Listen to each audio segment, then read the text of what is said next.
జగిత్యాల జిల్లా మేడిపల్లి మండలం కల్వకుంట్ల గ్రామంలోని జిల్లా పరిషత్ పాఠశాలలో దారుణం జరిగింది. హోంవర్క్ చేయలేదని ఓ విద్యార్థినిని మ్యాథ్స్ టీచర్ విచక్షణ రహితంగా కొట్టాడు. దీంతో చిన్నారి శారీరకంగా మానసికంగా బాధపడుతున్నాడని తల్లిదండ్రులు ఆవేదన వ్యక్తం చేస్తున్నారు.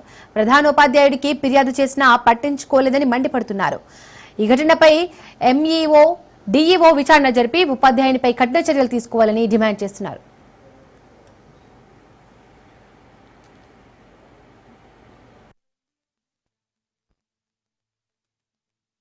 నేను 10th క్లాస్ చదువుతున్నాను. ఆ రోజు కొట్టడానికి బలమైన కారణాలు అంటే రాయడానికి సార్ని అడిగితే బుక్లు ఇవ్వలేదు, ఎఫ్ఏ బుక్లు అడిగినందువల్ల ఈ సార్ ఇవ్వలేదు. ఆ తర్వాత రోజు పిలిచి నువ్వు ఎందుకు రాయలేవని కొట్టడం జరిగింది. ప్రశ్నిస్తే మీరు రాయలేరన్నారు సార్. ఇద్దరు చెంపల మీద ఇప్పుడు బాగా నన్ను కిట్ కేసు వచ్చిండు. బలం ఎంత బలం ఉంటే అంత కొట్టిండు సార్. ఎంత ఇట్లా వెనుకకి పోయినా కానీ మళ్ళీ గుంజుకొచ్చి కొట్టిండు. మా పిల్లలు ఇద్దరు కట్లకుంట గవర్నమెంట్ స్కూల్లో చదువుతారు. అయితే మా పిల్లలు మన నోట్స్ రాయనందుకు మన మ్యాథ్స్ టీచరు ఘోరంగా కొట్టింది సార్. నోట్స్ అతని దగ్గర పెట్టుకొని పిల్లలు మరి ఇట్లా సార్ మీ దగ్గర నోట్స్ ఉన్నాయి మనం ఎట్లా రాయాలని అడిగితే వీళ్ళని ఆఫీస్ రూమ్లో తీసుకుపోయి ఇష్టం వచ్చినట్టు కొట్టింది సార్. ఇష్టం వచ్చినట్టు ఎటు తిరుగుతూ అడ్డు కొట్టిండు. మా నడుపై కొంచెం ఎంత బాగుండదు, మా చిన్నపై అడ్డుకున్నాడట.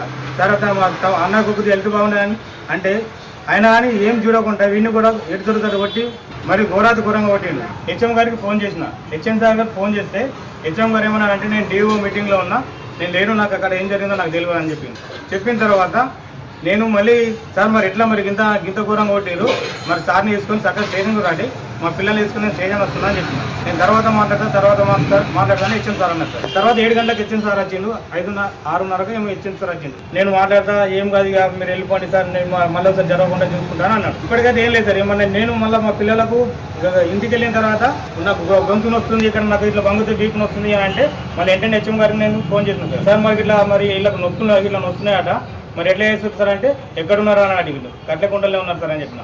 మరి ఆర్ఎంపీతో ఇప్పుడు ఇంజక్షన్ అయితే వేయిస్తున్నా అని చెప్పిన. ఆ రోజు అక్కడే ఉన్నారు వాళ్ళు. మా పిల్లలు కూడా కట్లకుంటలో మా జిల్లా దగ్గర ఉన్నారు. మళ్ళీ నిన్న వచ్చిర్రు. నిన్న సాయంత్రం వచ్చేసరికి ఈ పిల్లలు ఇంటికి వచ్చిన తర్వాత వాళ్ళ అమ్మతో చెప్పుకుంటా ఏడిస్తేనే మళ్ళీ హెచ్ఎం గారికి మళ్ళీ ఫోన్ చేసిన. సార్ మరి పరిస్థితికి ఇట్లున్నది, పిల్లలను బాగా కొట్టిండట, మరి ఘోరంగా కొట్టిండట. నేను ఏదో తక్కువ కొట్టినా నేను అనుకున్నాను, అంత ఘోరంగా కొట్టిండు. ఇప్పుడు నేను హాస్పిటల్ తీసుకోపోతున్నా అని చెప్పిన. అంటే సరే మీరు అయితే హాస్పిటల్లో తీసుకుపోయి నేను ఇప్పుడు నాకు 7 గంటలు ఇవాళ రేపు ప్రొద్దున 7 గంటల నుంచి సాయంత్రం 7 గంటల దాకా నాకు మీటింగ్లు ఉన్నాయి, నేను మీకు గలవా, మీరే పోయి చూపించుకోరు అని చెప్పి.